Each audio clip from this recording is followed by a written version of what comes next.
In today's video, we're going to be taking a look at 4 different automations you can use with your SwitchBot robots and Home Assistant. Check it out.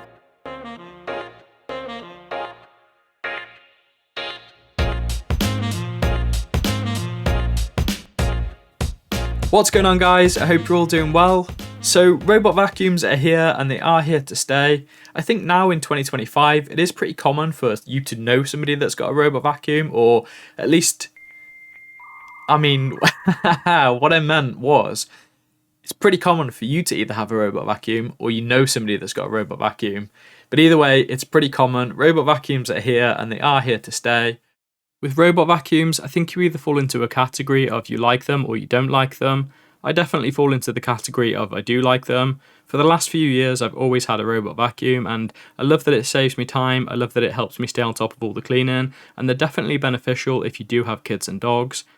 As I said, they do help you stay on top of all the general cleaning, and one of the ways that they do this is by making use of automations. With automations then, when I'm talking about automations, I don't mean just getting your phone out and pressing a button, or getting your phone out and telling the robot to go and clean this specific area. And also, I don't mean going up to the robot and pressing a button and having the robot go and do some cleaning. What I'm talking about with automations is that full autonomy, autonomy. Did I say that right? What I mean is having the robot go out and just be automatic. It goes and does its cleaning, it goes and does its job, and then it comes home, goes back to its little dock, and it's done. Autonomy. So no phones, no buttons, and no voice. Maybe a little bit of voice, because I think it is pretty cool to be able to tell your voice assistant, tell the robot to go and clean this specific area, and then it just goes off and does it. It's like having a child that actually listens to you and doesn't answer back. Alexa, clean the kitchen. I'll start the Janky cleaning automation now. Sending the robot to the kitchen now, sir. All of the automations and controls that we're going to be looking at and using today can all be set up inside of the SwitchBot app, and I'm guessing if you're using another brand of robot vacuum, you've probably got some kind of similar functionality within whatever app you have. As we're not going to be making use of the app though, we're going to be using my smart home platform of choice, which is of course Home Assistant, so all of these automations are going to be done and set up inside of Home Assistant. As I mentioned, we're going to be using SwitchBot's new S20 robot, which is the successor to the S10, which was my daily driver for the last year or so. As you'd expect with it being the successor, it features some enhanced sensors, better obstacle detection using AI, a new side spinning brush that only has 2 legs, which when you first look at does look very weird because most robots have 3 legs, but you'll get over it. Having just 2 legs apparently helps enhance the pickup, and it also helps it stop getting tangled. The S20 also supports Matter 1.4, so we can use Matter and add it straight into Home Assistant, which will expose some but not all of the controls. If you're making use of the S20 or maybe one of SwitchBot's other robot vacuums and you're not making use of Matter but you still want it in Home Assistant, you can make use of some of the other integrations like the SwitchBot Cloud integration, SwitchBot MQTT, and even Bluetooth. I have actually previously created a video on this, so if you are interested in those other methods that aren't Matter, then be sure to check that video out. Up first then, we've got a very simple one, and it's probably a very obvious one, but it's scheduled cleaning. Scheduled cleaning is exactly what it sounds like. You set up and build yourself a schedule, and then the robot adheres to this schedule, and it will go out and clean at whatever times you've set within that schedule. Having a really busy house, it's actually quite handy to have a little schedule because you've got set times that you know that the robot's going to clean. For me, I have this time set up every day, Monday to Friday, and at a specific time in the morning, usually just after the kids have gone on the school run, I'll have the robot go out and do a clean. All I then need to do on the busy school rush, and yes, it's a rush because the school rush is always a rush, but just before the school rush, I'll just quickly go around and make sure that there's nothing sat in front of the robot, like a kid's bag or something that's just been left in front of the robot. Make sure there's nothing in front of the robot, make sure there's nothing that's on the floor that could be a potential choking hazard for the robot, and I know then that the robot will go out and do its clean. After it's done its clean, it'll also just send me a little notification to tell me that it did a clean, so I'll know that it went out and did the clean. With using Home Assistant, it is really easy to set up and build these schedules, and it's also easy to add those notifications. If you wanted to, you could also add notifications for any kind of error that the robot has, but personally I just rely on the SwitchBot ones. Next up then, we've got my second automation, and this one is clean on leave. The clean on leave automation is very similar to the scheduled clean-in, but there is a slight difference between this one. For me, the scheduled clean-in runs Monday to Friday, and clean on leave only runs on Saturday and Sunday. This way I've got full week coverage, and the robot will at least go out once a day on any of these days. With the clean on leave, this one doesn't follow a strict schedule, and instead it does what its name suggests, is it only cleans on leave. So with this one, it waits for me and Rachel to both leave the house, and when we both leave the house, it will go out and do that daily clean. The main reason that I use this clean on leave is because for me, on a Saturday and Sunday, there's more people in the home, so it's a lot busier, and the chances are that there's going to be kids in the way or dogs in the way, so the robot's going to get knocked about, or it's probably going to run into something that's on the floor. So with the clean on leave, again, it kind of works like the scheduled one, is we just do a quick look around before we go, and then when we both go, it'll just kick in. With both the scheduled clean-in and the clean on leave, both of these automations are also bound to a helper called daily clean, and whenever either of these automations kicks in, it turns on that daily clean, and if daily clean is on and it tries to run again, it will just stop it from running. That way you don't continuously have the robot kicking in every time you either come near the house and then go back out, or just have it following the schedule that it shouldn't need to follow.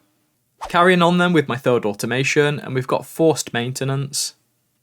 I don't know if it's the same for you, but in my house, because the S20 is a smart robot vacuum, it automatically means that I'm the only person that can do anything with it. This means all the maintenance, all the cleaning, and all of the other things that come with the robot, so anytime the robot cries that it's stuck or is jammed or anything like that, I'm the only person that can do that. And this extends to all aspects of the robot. So when the S20 goes out and does its cleaning, it fills up its internal dustbin, and when it's finished, it goes back and empties itself on its docking station, and this empties into a little bag. But this bag isn't infinite, it does need to be changed, and it will fill up much quicker if you have kids and dogs. So I'm the only person that can change that bag too. Hey birdie, it's okay birdie, I'm gonna take care of you birdie. One of the other cool things with the S20 dock is on the top you've got two different tanks. You've got one for clean water and one for dirty water. And yes, you guessed it, I'm the only person that can change these two. If you wanted to make your life a little bit easier and you've got the space and access to the pipework, you could also purchase the water docking station. And what this one will do is you plumb it into your mains and the robot will fill itself up with water. It will go and do its mopping jobs. It will then go back to the water station and empty that dirty water down the drain. So that part is more automated if that's what you're all about. But coming back to the forced maintenance then, what this one basically is a combination of different controls in Home Assistant. For this one, every time the robot goes out and does any kind of clean, there's a little counter that increments by 1, and when this counter reaches 10, the robot then stops working. Kind of. There's not actually a way, or I haven't found a way of actually stopping the S20 from doing anything, but instead what it does is, if the robot tries to go out again, it will automatically run a command that will tell the robot to go back to the docking station. It'll also play some kind of passive-aggressive messages on the smart speakers, and also send notifications to the phone. That way, if anyone tries to do any kind of maintenance, then they might actually try and do it themselves, or more than likely they'll just get me and I'll go and do whatever jobs it needs doing on it. Give it a little clean up, change its brush, just make sure it's all empty and that the bin's not full, and then I'll just press the maintenance button to turn it back off and the robot will just resume as normal. If you're making use of the SwitchBot app, you can actually view a list of all the different parts and consumables, and they've all got a little lifespan next to them, so you know when you need to change that specific thing. It'd be cool if we could have this information inside of Home Assistant, and then I could bind this information into my maintenance automation and just get notifications or alerts about when to change those parts in Home Assistant. Again, this is all done inside of the app, but if you wanted to do it all with Home Assistant, we'd need that information. With using that little counter to count the cleans, this one can also be customized because you can set that total to be higher or lower based on how busy the robot is and how long it takes it to do cleans. So if you've got a big house and the robot fills up quicker and the bin fills up quicker, you probably want to set that counter lower. Or if you're doing more cleans on your schedules, then again, just tweak that up and down. So that's a nice little one that can be changed on the fly. Moving on to my fourth and final automation then, and we've got Janky cleaning zones. Just like most modern robot vacuums, the SwitchBot S20 is capable of creating a map of your house, and then based on that map you're able to perform specific zone cleaning or specific area cleaning. but at the time of recording this video, there's currently no way to make use of that information inside of Home Assistant. So alas, we have the janky cleaning automation. My S20 cleans the whole of my downstairs, but if you wanted to, the S20 is capable of multiple floor mapping, so you could have it also clean your upstairs and have a separate map for that, but for me, I'm only using it downstairs. With the zone cleaning and the area cleaning, I also mainly only ever target 2 specific zones, so that'll be my kitchen or my living room. But again, with Home Assistant doesn't have those controls to be able to do those things. I'm not sure why, but you can do these things in HomeKit and also the SwitchBot app. So SwitchBot, if you do watch this video, please just add this missing functionality, because this will make this automation way less janky, because Home Assistant will just be able to target a specific room and have the robot go and clean it. As we currently can't do that in Home Assistant, what I've instead done is this really janky workaround, which basically involves Matter, a couple of different input boolean helpers, and HomeKit and the HomeKit bridge. So the way that I've got this working is I make use of 2 input helpers. I've got one for clean kitchen, one for cleaning the living room, and then I've also got an additional one which I use for resetting the clean switches, but we'll come back to that in just a second. So with those input booleans created, because we're making use of Matter, we've actually got the ability to make use of multiple Matter controllers, which means a different controller can also control the S20, as well as having it in Home Assistant. So what we're going to do is share the Matter device directly from Home Assistant and add this into HomeKit. This will then allow us to make use of those HomeKit controls to actually control the S20, and in order to be able to have the 2 HomeKit and Home Assistant talk to each other, we're going to use HomeBridge. Using HomeBridge, I'm able to expose those input booleans and have that added into HomeKit. Then from HomeKit, what I've done is I've wrote a little automation that basically causes the S20 to turn on whenever one of those input turns on. So if I turn on the living room one, it will tell the robot to clean the living room. And if I turn on the kitchen one, it will tell the robot to clean the kitchen. Unfortunately, inside of the Apple Home automation, you're not able to actually turn off the same switch that triggered the automation, which is where the reset clean switches comes in. So this automation turns on the reset clean switches. Then Home Assistant side, this has a little automation that runs whenever the reset clean switches turns on, and that just turns off all of the clean switches. Is that janky enough for you? There's quite a lot going on there, and there is potential failure points because there's lots of moving parts.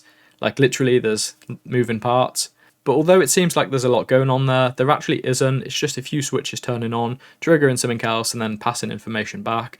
And it actually works extremely quick, and I've been using this for weeks now, and I've not had any problems where it hasn't run whenever I've pressed a button.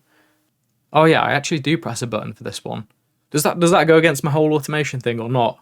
Because I said no buttons. No buttons. So for this particular one, I actually do use a button. So for example, in the kitchen, I've got a little button under the counter, and whenever I press that button, it turns on this switch, which turns on a bunch of other switches and tells the robot to clean an area. Sending the robot to clean the kitchen. Initiating cleaning. But it's all done with Home Assistant, so that part still counts. If you want to know a bit more about this automation, or you want to see a full write-up on it, or even a little short video on how to set it up, then just let me know in the comments below. The best way for this to actually work would be for SwitchBot to implement those features and just have it work natively in Home Assistant. So SwitchBot, get on that. I also wanted to just chuck this one in because it might be helpful, it might not, but with all of these automations and other automations that I run with my smart home too, I've got a little input boolean called guest mode, and with this one the idea is whenever you have a guest over, you turn this one on and it just blocks out a whole bunch of different automations from running. So with the case of the robot vacuum, you might not necessarily want that to be running if you're away, or you've got a guest round and you've got kids and dogs and just a whole crazy house going on. So with guest mode on, that just stops those things from happening. So make use of guest mode because it is super useful. And also, if you're watching this video at the time it goes live or close to when it goes live, it's currently the Black Friday sale. So check out the SwitchBot Black Friday sales if you're interested in this robot vacuum or any of the other ones. I'll leave some links in the description to some of the other robots that I've covered, but you can pick them up for a decent price. But there we go, guys. That's been a little look at 4 different automations that I use with my robot vacuum. If you've got any cool or unique automations that you make use of in your setup, then let me know what they are in the comments below. And while you're down there, if you have enjoyed this video, don't forget to drop me a like, and if you aren't already, hit that subscribe button and ding dong the notification bell. You'll then be alerted to any future video that I do. As always, a massive thank you to these awesome dudes. These awesome dudes are my patrons and also my YouTube members, and if you are interested in helping support me, and in turn it allows me to create cool content like this, then you'll find all the places that you can go to support me, all in the description below. Thank you for watching, and I'll catch you in the next one. Cheers.